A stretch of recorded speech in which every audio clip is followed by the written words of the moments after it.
మీకు మా మీద నెత్తి నిండా కోపం నింపిపెట్టిండ్రు ఎలక్షన్ నాటికి. ఏమని?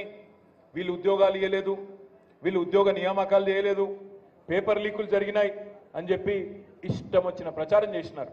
ఒక్క మాట దయచేసి నేను చెప్పేది వాస్తవమా కాదా మీరు ఇంటికి పోయినాక మీ మిత్రులతో చర్చించండి, గూగుల్లో చూడండి, యూట్యూబ్లో చూడండి. నేను చెప్పింది వాస్తవం అయితేనే మాకు ఓటేయండి. నేను మీకు ఏం చెప్తా ఉన్నా అంటే గత 10 ఏళ్లలో 2014 నుంచి 2024 వరకు భారతదేశంలో నిజానికి అత్యధికంగా ప్రభుత్వ ఉద్యోగాలు నియామకాలు చేసింది కేసీఆర్ గారి ప్రభుత్వం.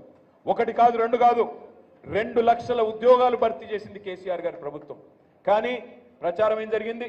2 ఉద్యోగాలు కూడా ఇయ్యలే, 3 ఉద్యోగాలు కూడా ఇయ్యలే. ఆయన ఇంట్లో మాత్రం 4 ఉద్యోగాలు ఇచ్చుకున్నాడు. ఈ ప్రచారంలో యూట్యూబ్ చూసి మనం ఫేస్బుక్లు చూసి అదే ప్రచారంలో కొట్టుకొని పోయినాం. నేను ఎలక్షన్లప్పుడు అడిగినా, రాహుల్ గాంధీ గారిని అడిగినా, బీజేపీ నాయకత్వాన్ని అడిగినా, 10 ఏళ్లలో తెలంగాణ కంటే ఎక్కువ ప్రభుత్వ ఉద్యోగాలు ఇచ్చిన రాష్ట్రం భారతదేశంలో ఏదన్నా ఉంటే దమ్ముంటే చూపెట్టండి, నేను పోటీ నుంచి తప్పుకుంటాను. ఆ రోజు చెప్పినా, ఈ రోజు కూడా చెప్తా ఉన్నా, 10 ఏళ్లలో తెలంగాణ కంటే ఒక్క ఉద్యోగం ఎక్కువ ఇచ్చిన ఒక్క రాష్ట్రం ఉంటే రేపు ఈ టైం కల్లా నా ఎమ్మెల్యే పదవికి రాజీనామా చేసి నర్సంపేటలోనే పెట్టిపోతా అని చెప్పి కూడా నేను విజ్ఞప్తి చేస్తా ఉన్నా. వాస్తవం ఏంది? పెద్దలు చెప్తారు, నిజం కడప దాటే లోపల అబద్ధం ఊరంతా తిరిగి వస్తుంది అంటారు. ఏం జరిగింది నర్సంపేటలో కానీ తెలంగాణలో కానీ? వాస్తవాలు ఒకలాగుంటే మేము చెప్పుకోవడంలో మేము ఫెయిల్ అయినాం. మీ తప్పు కాదు, మా తప్పే. చెప్పుకోవడంలో మేము ఫెయిల్ అయినాం.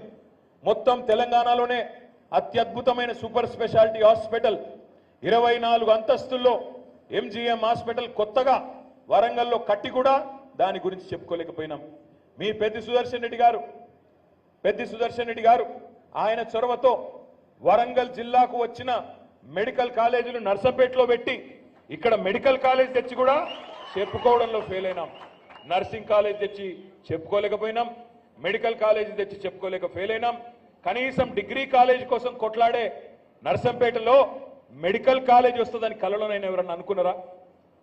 కలలో అనుకోనిది చేసి కూడా ఓడిపోవడం అంటే మరి ఇది ఎక్కడ దౌర్భాగ్యం నాకు అర్థం కాదు. కేవలం మేము చెప్పుకోలేకపోవడమే, మిమ్మల్ని కన్విన్స్ చేసుకోలేకపోయినాం, చెప్పుకోలేకపోయినాం. ప్రభుత్వ ఉద్యోగులు భారతదేశంలోనే కేంద్ర ప్రభుత్వం కంటే ఎక్కువ జీతాలు తీసుకునే ఉద్యోగులు ఎక్కడున్నారో తెలుసా? మన తెలంగాణలో. కేసీఆర్ వచ్చిన తర్వాత 73% జీతాలు పెంచిండు ప్రభుత్వ ఉద్యోగులు. కానీ కేంద్ర ప్రభుత్వ ఉద్యోగుల కంటే ఎక్కువ జీతాలు పొందుతున్న రాష్ట్ర ప్రభుత్వ ఉద్యోగులు కూడా మాకు దూరమైనారు. ఎందుకో తెలుసా? 73% ఎక్కడో పోయింది, కానీ మొదటి తారీఖు రోజు జీతాలు పడలేదన్నదే మెయిన్ వార్త అయింది.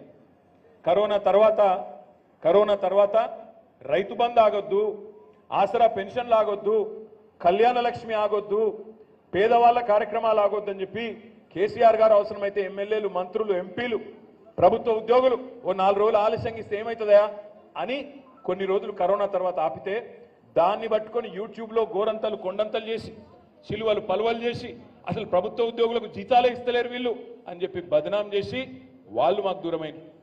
ఒకవైపు ఉద్యోగాలు ఇచ్చి మీకు అది చెప్పుకోలేక మీకు దూరమైన చిన్న చిన్న విషయాల్లోనే గ్యాప్ వచ్చింది.